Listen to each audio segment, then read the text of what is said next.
Bismillahirrahmanirrahim. Assalamualaikum dan salam sejahtera. Selamat datang ke channel Cikgu Duan. Bagi yang pertama kali masuk ke channel Cikgu, jangan lupa like, share dan subscribe dan tekan butang loceng di bawah.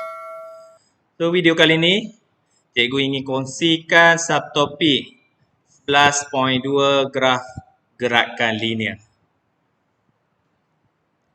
Ini adalah graf sesaran masa. So, macam mana kita nak baca graf? Kita tengok. Okey, paksi Y kat sini sesaran. Okey, paksi X adalah masa. Tu kita panggil graf sesaran masa.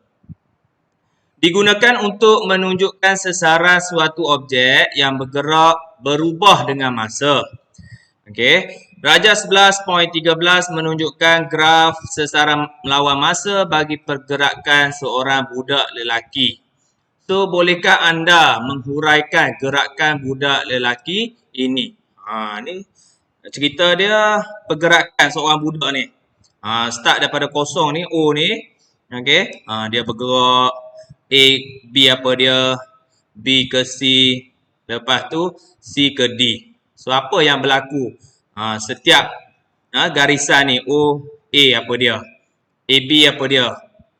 So, itu maksud dia. Kita kena huraikan. So, kat sini dia bagi kecerunan graf sama dengan hal laju.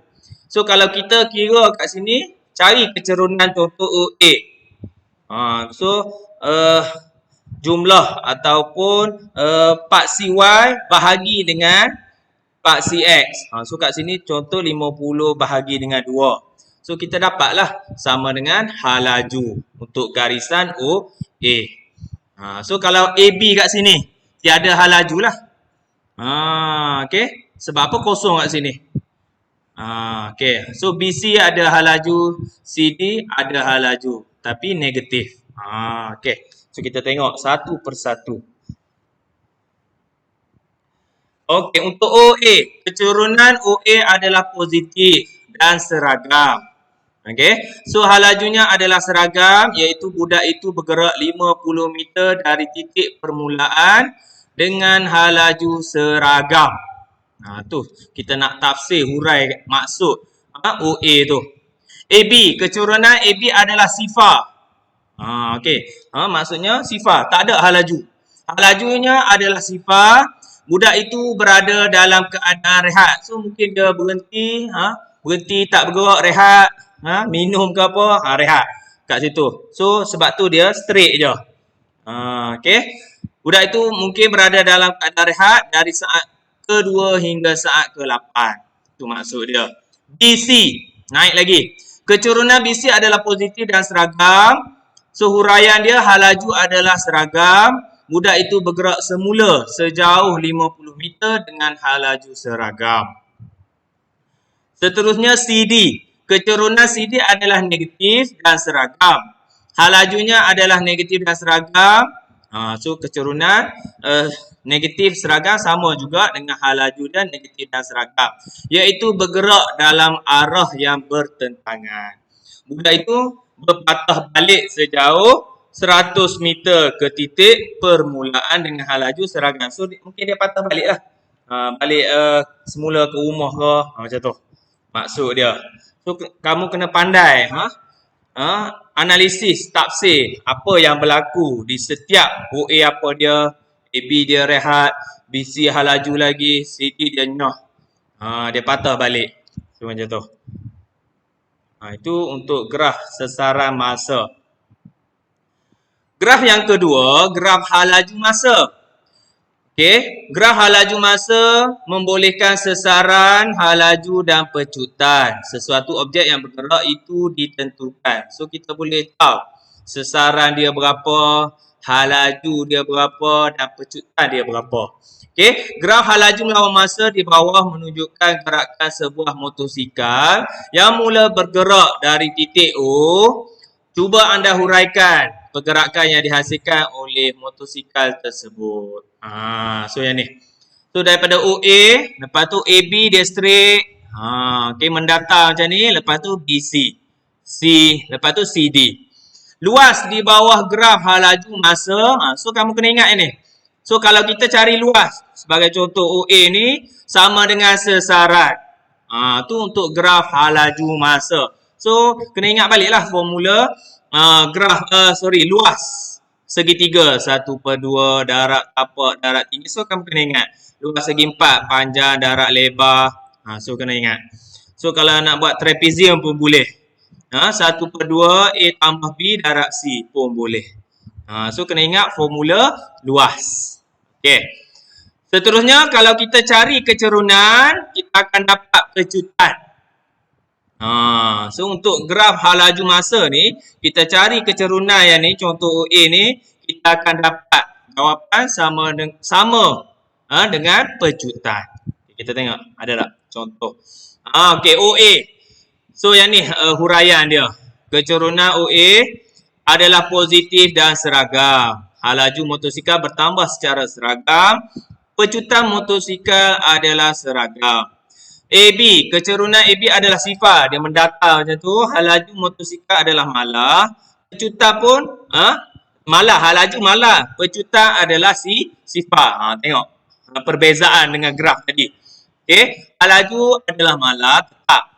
Okay, mungkin dia bawa motor 50 maintain macam tu. Okay, dia tak ada pejutan. So, pejutan adalah sifar. BC adalah negatif dan seragam. Kecerunan dia. Laju motosikal berkurang secara seragam. Motosikal bergerak dengan pejutan negatif atau noh pejutan seragam. Tu maksud dia. Last kali CD. Kecerunan CD adalah sifar. Maksud dia halaju motosikal adalah sifar. Motosikal berada dalam keadaan pegut. Tak bergerak. Kalau bawah ni. Okey, maksudnya contoh ni CD ni dia tak bergerak. Dia berhenti. CD ni dia berhenti. So kamu kena ingat. So dia beza AB dengan CD, ada perbezaan dia. Pejutan adalah sifar. Okey, untuk graf ni soalan pengiraan lah. Graf sesaran masa. Graf di bawah menunjukkan gerakan linear sebuah kereta mainan kawalan jauh. Okey, sesaran masa untuk first graf tadi. Okey, berapakah sesaran kereta mainan itu selepas 4 saat yang pertama? Okey, so kalau kita tengok sini 4 saat yang pertama, so berapa sesaran dia? So yang ni lah. Okey, kita tengok. Okey, so untuk jawapan A ni macam mana nak cari sesaran dia? So ambil lah pembaris garis. Sampai kena graf, lepas tu belok kiri. So kita akan dapat 6 meter jawapan dia. Senang je macam matematik juga. Kena graf, lepas tu belok kiri. Okey, itu untuk A. B. Soalan dia, berapakah halaju kereta mainan itu dari masa 3 saat hingga 5 saat? Ni. So, kalau boleh garis lah ni. 3 hingga 5 yang ni. Bentuk dia trapezium ni. Okay. So, macam mana halaju? Formula halaju, kita cari kecerunan. Kecerunan. So, kecerunan yang ni, ambil kat sini. 8 tolak 4. Kalau boleh buat segitiga kat sini. Berapa panjang paksi Y per dengan paksi X. Okey, 8 tolak 4. Lepas tu per dengan 5 tolak 3. Bentukkan segitiga kat sini. Okey, so kita akan dapat 4/2. So sama dengan 2 meter per saat. So kamu kena ingatlah. Macam mana kalau nak halaju cari kecerunan. Okey. Yang kedua. Graf di bawah menunjukkan gerakan sebuah motosikal di sepanjang litar yang lurus. Okey, motosikal. Okey, berapakah sesaran motosikal itu selepas 4 saat? Sama juga macam soalan tadi. So, 4 saat. So, garis. Okey, so kita akan dapat 15 meter. Senang. Okey, yang kedua B. Berapakah halaju motosikal itu dari 6 hingga 12? Okey, halaju cari apa dia? Kecerunan. Ni 6 hingga 12. So carilah ni kecerunan paksi Y berapa? 0 tolak 15. 0 tolak 15 per dengan 12 tolak 6. Sebab apa negatif? Nampak. Dia nyah. Okey, dia berpatah balik. Dia berpatah balik kat sini. Okey, so kita akan dapat negatif 2.5 meter per saat. Okey, tu cara dia. So kamu kena ingat sama juga. Hal laju sama dengan macam mana nak cari hal laju? Kita cari kecerunan. Seterusnya. Okey, yang ni pula graf hal laju masa. Pergerakan sebiji bola boleh diwakili oleh bentuk graf di bawah. Okey. Berapakah sesaran yang dilalui oleh bola itu bagi 4 saat yang pertama? Ni, 4 saat yang pertama ni dia nak sesaran berapa? Okey, so kena ingat macam mana nak cari sesaran untuk graf hal laju masa?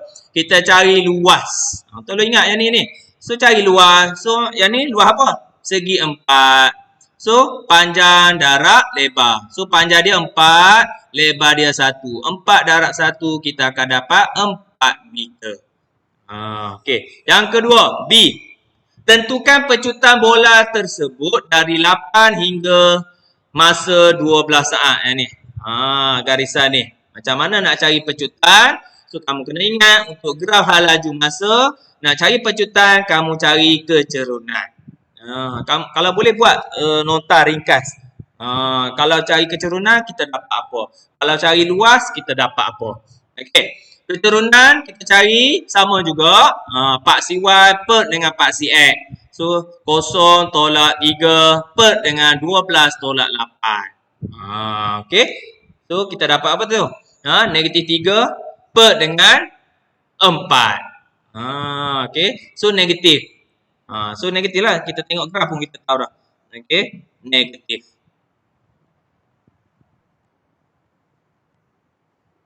Yang kedua. Graf hal laju masa di bawah menunjukkan pergerakan sebuah motosikal. Okey.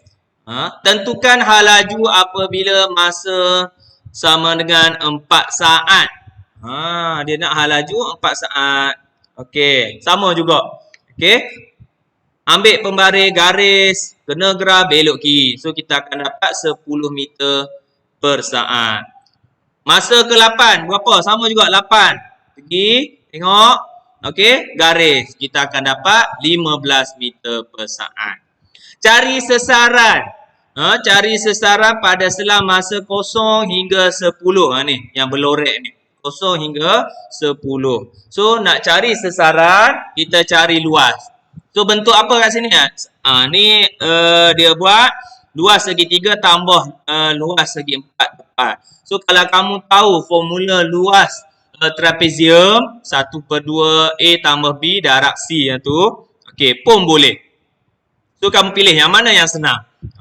Kalau tak ingat formula trapezium, buat 1/1. Mula-mula cari luas segi 3, lepas tu tambah dengan luas segi 4 tepat ini. Okey. So, luas segi 3. 1/2 darab tapak 6. Darab tinggi 15. Tambah. Luas segi 4 tepat. Berapa panjang dia? 15 darab dengan lebar. 10 tolak 6. 4. So, kita tambah 2 ni. Kita akan dapat 105 meter. Okey. So, soalan dia duk main macam ni je. Kalau graf hal laju masa, dia akan tanya hal laju. Dia akan tanya sesaran. Janji kamu ingat. Macam mana nak cari sesaran? Cari luas. Okey. Wallahualam. So setakat itu saja perkongsian cikgu untuk kali ini. Kalau anda suka video cikgu, jangan lupa like, share dan subscribe dan tekan butang loceng di bawah. Sehingga berjumpa lagi dalam video akan datang. Wallahualam. Assalamualaikum.